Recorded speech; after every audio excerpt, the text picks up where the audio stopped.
Who's been enjoying the series of Mark? We're going through Mark. It was parables, and now we're in the King's domain. And we're kind of moving beyond some of the parables that we've been teaching, which have been incredible. And last week we heard from Pastor Keith, where we heard one of the key stories that we kind of, if you've been in church for a long time, we know that's like a pinnacle story. You know, Jesus calms the storm. It's one of the good ones. It's a banger, in Scripture.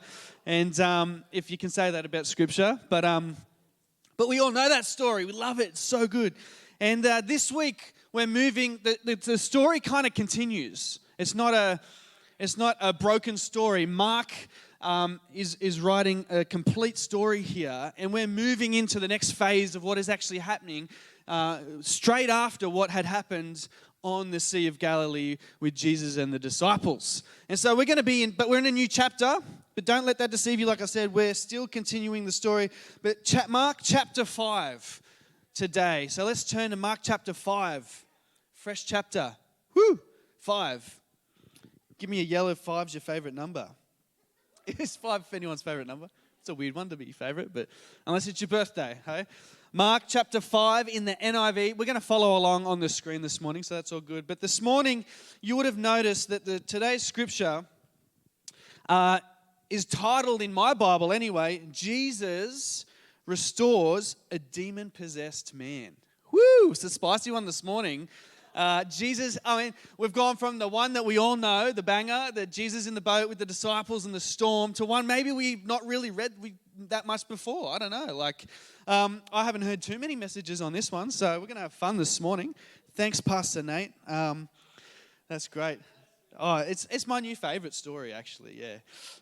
We're going to have a good time. So this morning what I'm going to do is I'm going to read through this not the whole chapter, we're going to finish in verse 20, but I'm going to read through the whole thing first, so we get a full sense of the story and what is happening. Is that cool? What I could do is I could give everyone a word, we can go around the whole auditorium. Has anyone done that in a table space or connect group? Not the whole word, but a sentence, and you go around and it's kind of fun. I don't mind it, but it's not going to work here this morning, no. All right, are we ready? Okay.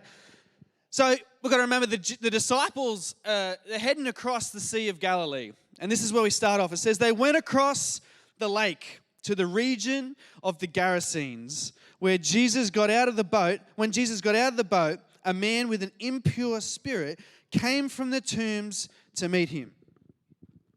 Things just got real.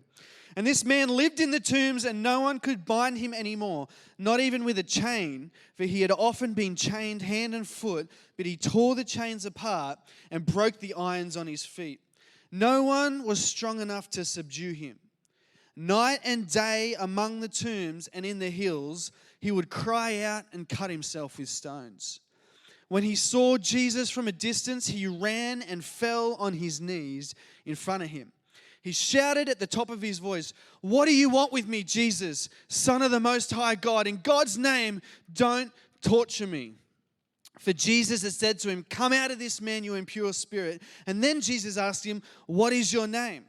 "My name is Legion," he replied, "for we are many." And he begged Jesus again and again not to send them out of the area. A large herd of pigs were feeding on the nearby hillside. Poor pigs. The demon begged Jesus, "Send us among the pigs. Allow us to go into them." He gave them permission, and the impure spirits came out and went into the pigs. The herd, about 2,000 in number, rushed down the steep bank into the lake and were drowned. Those tending the pigs ran off and reported this in the town and the countryside, and the people went out to see what had happened. They were freaking out. And when they came to Jesus, they saw the man who had been possessed by the legion of demons sitting there, dressed and in his right mind, and they were afraid. Those who had seen it told the people what had happened to the demon-possessed man and told about the pigs as well. Then the people began to plead with Jesus to leave their region. As Jesus was getting into the boat, the man who had been demon-possessed begged to go with him. Jesus did not let him. He said, "Go home to your own people and tell them how much the Lord has done for you and how he has had mercy on you." So the man went away and began to tell in the Decapolis how much Jesus had done for him, and all the people were amazed. Whoo, what a story. Wow. You could make a movie about that. Did we follow along? I know it was a big, long one. Is everyone okay? We're all good? Okay, all right, cool, we're back. What a story. Who's familiar with this story? This one, got a few people. It's a really interesting story. And I'm going to kind of, as we move through the story this morning, I'm going to kind of move portion by portion through the story. And we're going to kind of bring out of the story, I want us to see aspects of Jesus. I want us to know Jesus more, to desire him more, to understand him more. I want us to read this story and know how much of a boss Jesus is. And I want us to see the kingdom expanding in this story. And there's going to be moments where we can reflect and see ourselves in this story. Maybe not the demon-possessed man. I'm not saying that you're the demon-possessed man. But we're going to kind of go line for line. Are we ready? All right, we're going to start from the very first line. Now, it's not going to be like this the whole time, trust me. But it says, we're going to remember, it says, they went across the lake to the region of the Gerasenes. So just a quick rewind. Jesus was preaching kind of off the shore a little bit in Capernaum, and he's preaching to the disciples. Not the disciples there, he's preaching to the crowds. And he had to be off the shore a little bit because they were pressing in and they wanted his autograph and all this kind of stuff, and they wanted him to heal them and stuff like that. So to kind of get a bit of space and to preach, and it was natural amphitheater, he's preaching kind of just pushed off the shore. And by the end of that moment in Scripture, after he's talking about the parable, teaching with parables, he says to his disciples, it was about evening time, he says, "Let us push off because we're going to go across to the other side of the lake." All right, so here we go. I want to give us a bit of context. I love context and kind of being able to place myself in a story. So this morning, I've got some slides for you. Is that okay? All right, we've got the first slide coming up this morning. Bit of geography. Oh, come on, geography. Geography wasn't my strong suit back in high school. Sorry, Mrs. Vine, I got kicked out of that class. Too disruptive.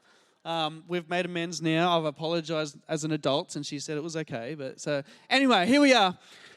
We're in this part of the world. We've got Egypt, Jordan, Israel. We're in the Middle East, Mediterranean Sea, and I just kind of want to give us like where we are.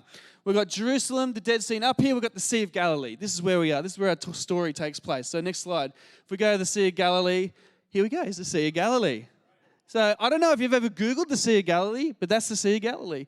And as you can see, it's not a sea. Some people might be like, "Whoa, it's not a sea." I thought. No, it's a lake. It's a huge lake, and it's quite a broad body of water. And I like to kind of get an idea of like, how big is this lake in comparison to what I know?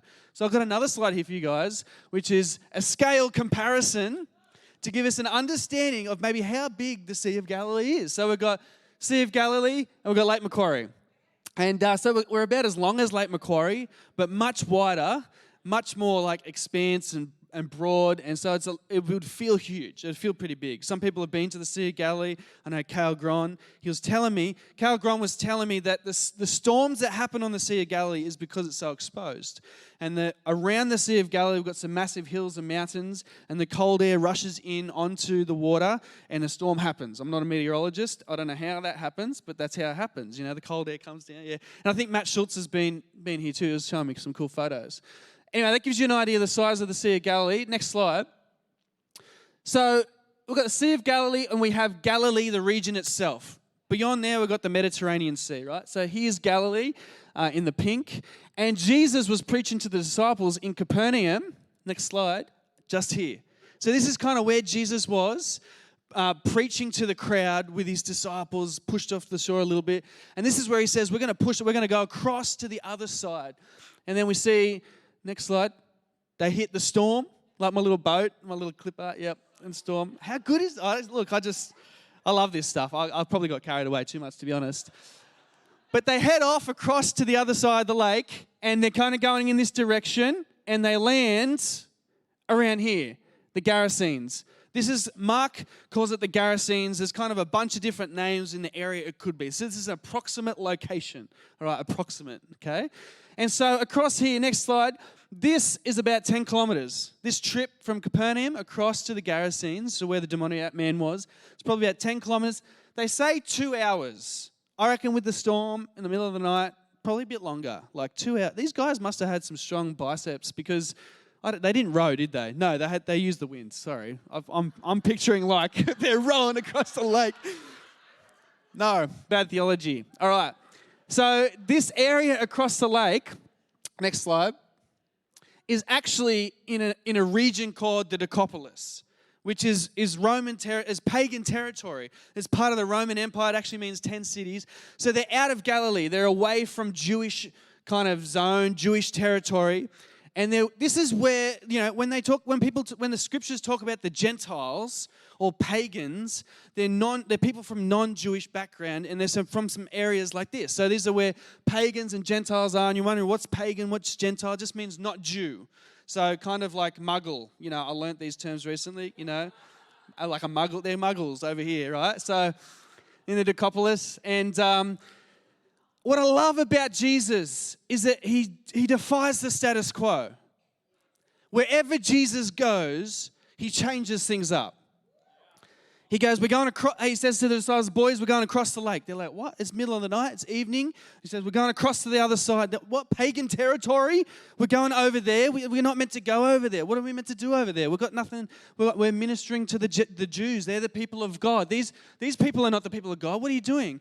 And he's like, no, we're going across. And so they head across and they have the storm, but they're continuing across. We think that the storm is like Jesus went for a joyride in the boat with the disciples to test them out. But no, he was on the way to the other side of the Sea of Galilee. Next little thing. So this area, to give us a little image of like maybe what the disciples were looking at as they were heading across the lake or the Sea of Galilee, it would have looked like this. So next slide. This is what it looks like over there. So this is where Jesus and the disciples were heading in the boat to where the demon-possessed man was. And so they're heading across the lake to this zone, and you can imagine the pigs running down the hill and stuff like that. But I just want us to kind of get into the story a little bit more. I hope that was helpful. They went across to the lake of the region of the Gerasenes. It says, when Jesus got out of the boat, a man with an impure spirit came from the tombs to meet him. Now, in Matthew, it actually says there was 2 guys. I'm not sure why. I didn't go into that. But one guy came across, and you can imagine, put yourself in the disciples' shoes. They're like, why? We just nearly died in the middle of the Sea of Galilee. Now we're pulling up to pagan territory, and a dude comes running down the beach, like naked, screaming, crazy. They're like, we've got to get in formation, protect Jesus. They're probably freaking out. They're already on edge. They're tired. Adrenaline's pumping after the storm. They're freaking out. What is going on? What is Jesus? What's our teacher, our rabbi? Why has he got us here? And so when Jesus got out of the boat, a man with an impure spirit came from the tombs to meet him. It says this man lived in the tombs, and no one could bind him anymore, not even with a chain. For he had often been chained hand and foot, but he tore the chains apart and broke the irons on his feet, and no one was strong enough to subdue him. In Matthew, it actually says that people couldn't go through that area for fear of being killed. Night and day among the tombs and in the hills, he would cry out and cut himself with stones. I don't know about you, but I think of Gollum. I think of Gollum straight away from the Lord of the Rings. I think of Gollum, someone who has been bound by evil, who has been bound and tormented and stripped of their humanity. And here, Mark is describing this man as kind of not even human. The description Mark gives us is this man has been stripped of his humanity. This man doesn't even have a name. This man is described as someone who is tortured. But the interesting thing is Mark is describing this man who is full of evil spirits as someone who is powerful and who is strong. And this is going to make sense in a second. But what I want to pull out of this moment is that there are evil forces at work. We can't remain complacent or ignorant of the fact that Satan is real and his entourage is real, and he is working to destroy. He's working to destroy God's good creation, humanity and the world. and he's working to thwart the good plan of God. And this is what I believe Mark is trying to show here, that there is evil forces at work, and evil exists here. Evil exists and is bent on destruction. Satan and his minions only want to destroy everything they touch degrades. He wants to strip people of self-control. He wants to alienate people from a true and loving community. This man was living in the tombs. He was living by himself. He wants to eradicate and strip you of God's good created, God-given image and identity as a man or a woman, as a child of God. He wants to completely destroy. John 10:10 says, the thief comes only to steal, kill, and destroy. I have come that they may have life and have it to the full. Ephesians 6:12 says, for our struggle, and this is not on the screen, sorry. For our struggle is not against flesh and blood, but against the rulers, against the authorities, against powers of this dark world, and against the spiritual forces of evil in the heavenly realms. I kind of think in the Western world, we downplay like spiritual stuff a lot. I don't know if you agree. I feel like we kind of put it to the side. We're interested. We'll watch TV shows about it and stuff like that. But as far as we kind of forget sometimes, and I put myself in this boat, that there is a real enemy at work. There is a real enemy at work trying to destroy what God's good plan is for your life. He's out to destroy your identity in Christ. He's out to arise conflict in your relationships. He's out to disconnect you from community. He wants to destroy your family and your marriage. He wants to cripple you with anxiety, depression, and hopelessness. He wants to keep you stuck in offense and bitterness. We cannot play these things off as merely just physical things, or merely just happenstance, or merely just circumstances. We have to be aware and sober-minded. 1 Peter 5 actually says, be sober-minded, be watchful, for your adversary the devil prowls around like a roaring lion. Now, I'm not saying, we all know people like this, right? Looking for demons under every rock. You know, like, it's a demon. Like last night I was cooking, I started the barbecue, right? This has only happened once to me before. New gas bottle. Put the gas bottle on. Yeah, I think that's all right. Test it, make sure. And I hear this hissing sound. I'm like, what's going on there, right? And I'm like, so I look down into the barbecue and I'm like, where's that coming from? Oh, I don't know. It's just probably the gas bottle doing something. And then I turn it on and boom, fireball. A fireball straight out of the barbecue. And I was like, it's a demon. There's a demon in my barbecue. No.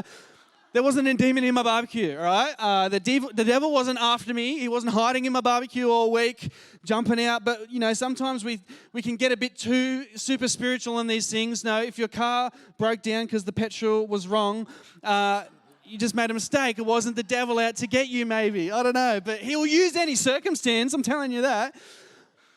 But I think we should be more sober-minded and aware. I remember this one time in our marriage when we were first married. Sorry, I didn't tell you I was going to tell this story. It's not that bad. It's not throwing anyone under the bus. That's fine.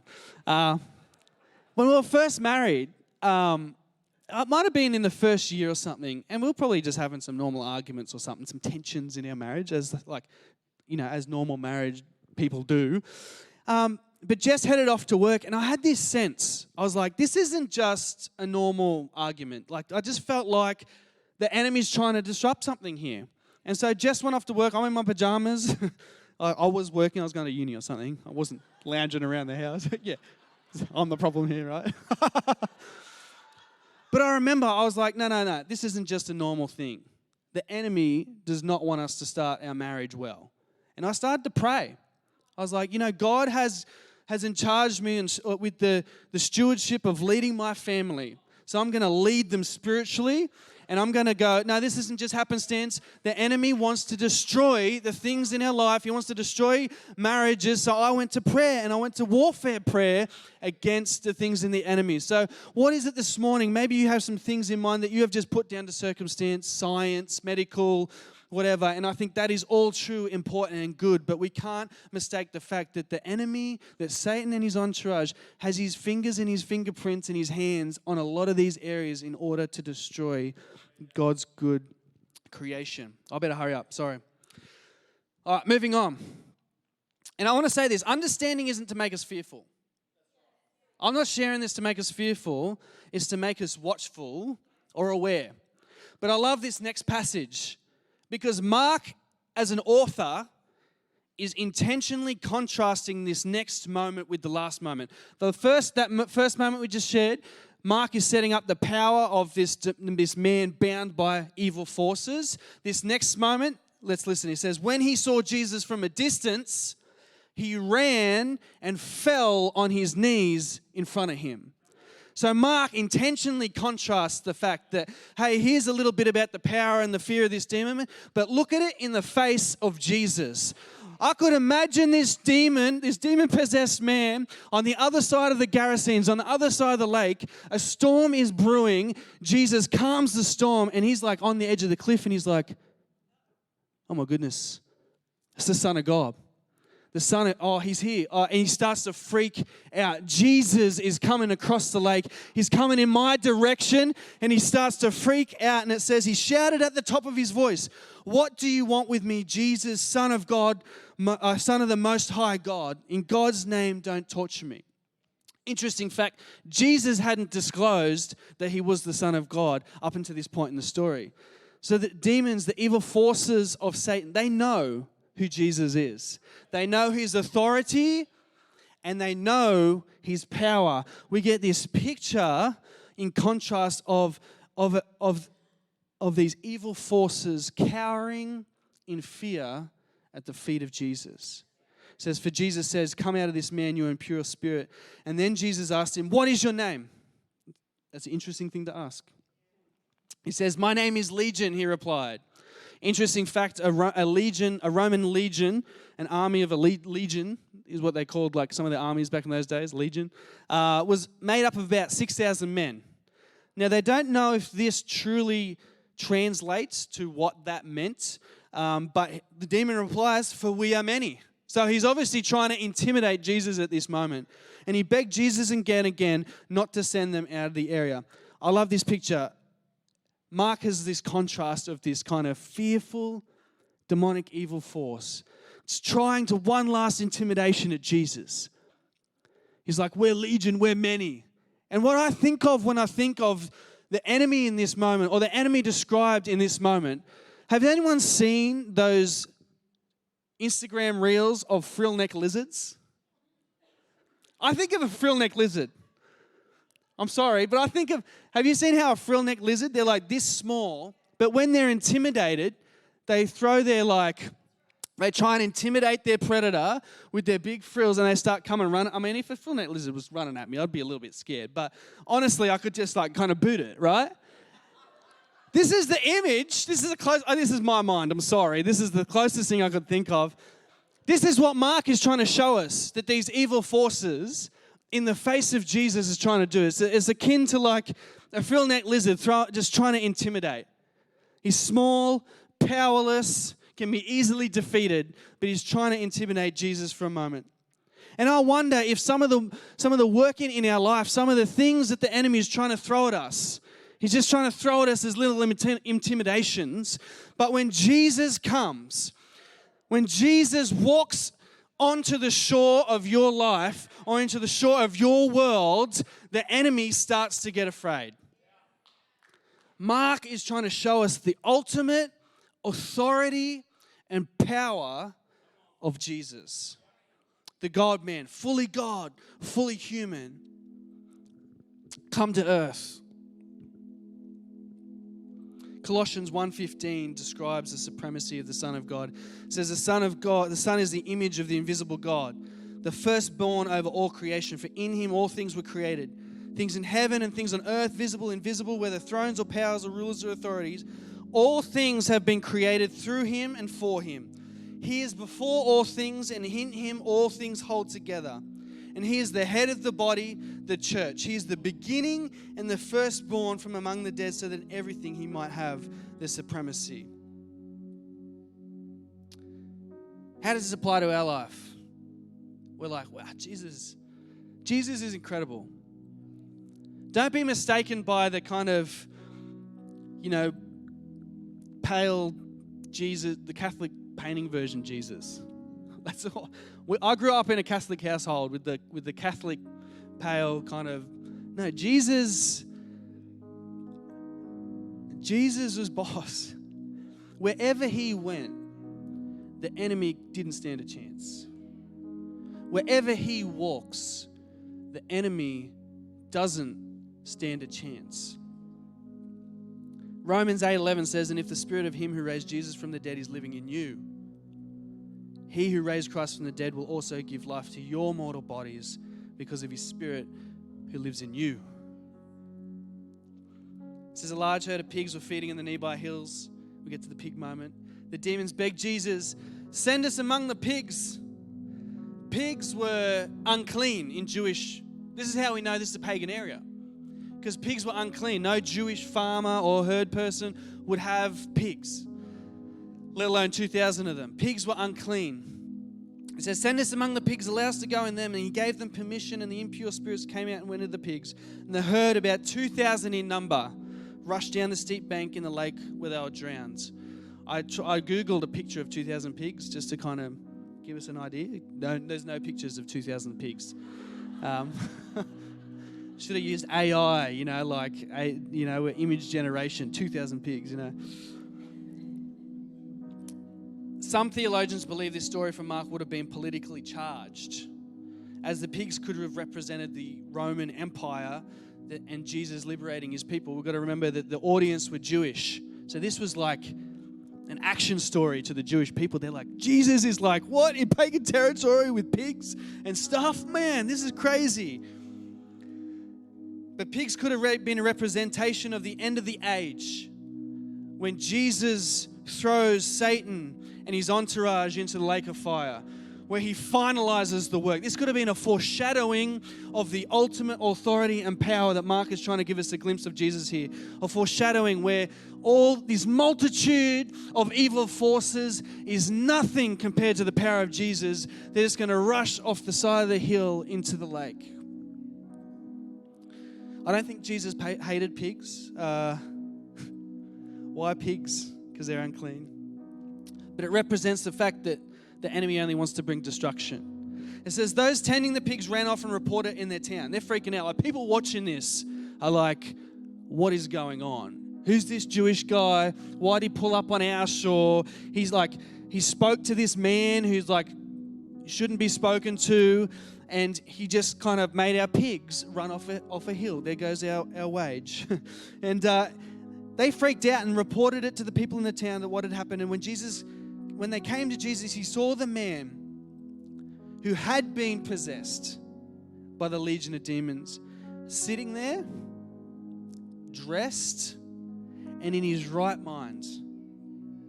It's a beautiful, Mark beautifully describes these contrasts through this chapter, where we see the power of the demon, we see the might of the demon who has tortured this man, and then we see it come in contact with the ultimate authority and power of Jesus. And the result is a man who is fully redeemed, a man who is fully set free. The salvation of God had come upon him in such a way that he was sitting there, dressed, and in his right mind. This describes the full redemptive work of Jesus. The man is completely transformed. When we come face to face with Jesus, we are transformed. Things in our life are transformed.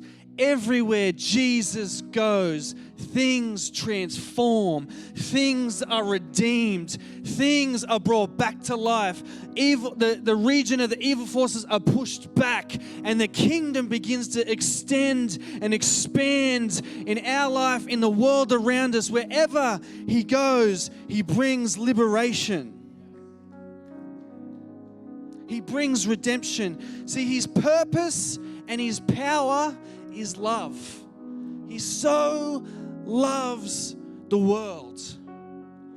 This whole story could represent Jesus coming out of heaven. Jesus comes from Jewish territory. He goes across the lake to pagan territory. Jesus comes from heaven. He comes to earth. He goes from somewhere that was great, and he goes to somewhere he shouldn't go. And he comes across the side of the lake to redeem this obscure, demon-possessed man that no one was probably even thinking about. But he came for the one. He came for the one. He came to redeem the one. And it represents the fact that Jesus came from heaven to earth to redeem humanity back to the goodness of how God has designed it. His purpose is driven by love. 2 Corinthians 3:17 says, "Now the Lord is the Spirit, and where the Spirit of the Lord is, there is freedom." Those who had seen it, this is really interesting. Those who had seen it told the people what had happened to the demon-possessed man. So the people that had watched this thing, the pagan people, they're freaking out. They're off. They're telling everyone about the pigs and stuff. Then the people began to plead with Jesus to leave their region. It's really interesting. It's a really bizarre moment to end up in this passage. Like, what's Mark trying to do here? So these people that witnessed the miracles and power of Jesus, the full redemptive work, they're like, this guy is incredible. This man is transformed. They witnessed the whole thing, but they're like, we can't handle it. We need you to go, Jesus. You have to go. We don't know what this is. This is too uncertain. And Mark is hoping that the readers are kind of seeing ourselves a little bit in this moment.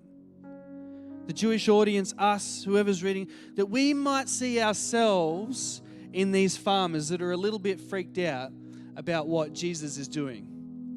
And what I mean by that is sometimes we don't want to throw our whole heart into the ring with Jesus because we know when Jesus enters the room or enters the room of our heart that he is going to transform it.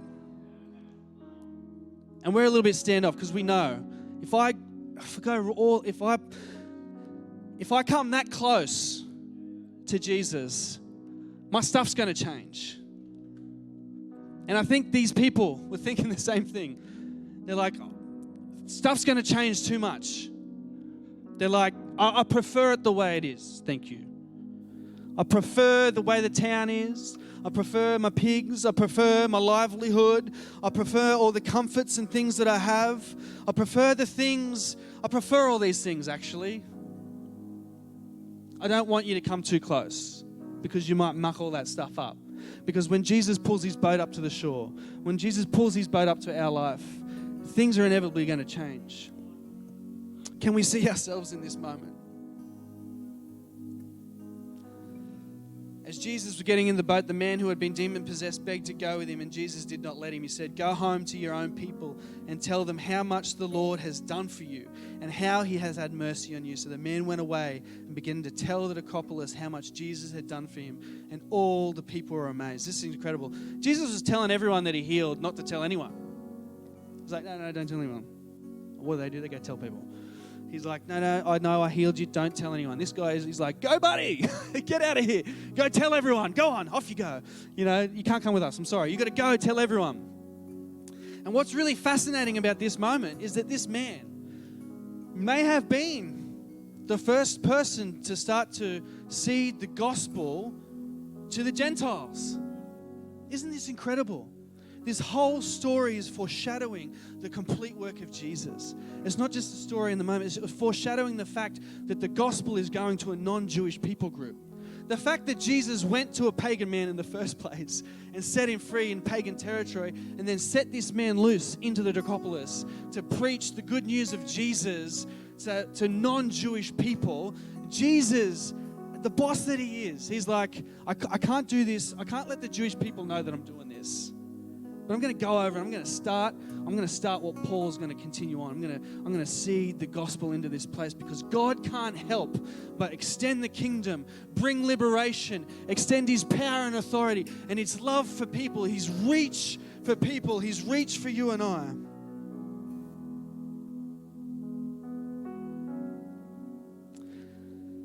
Jesus isn't afraid. He's not outnumbered. He has full and complete authority.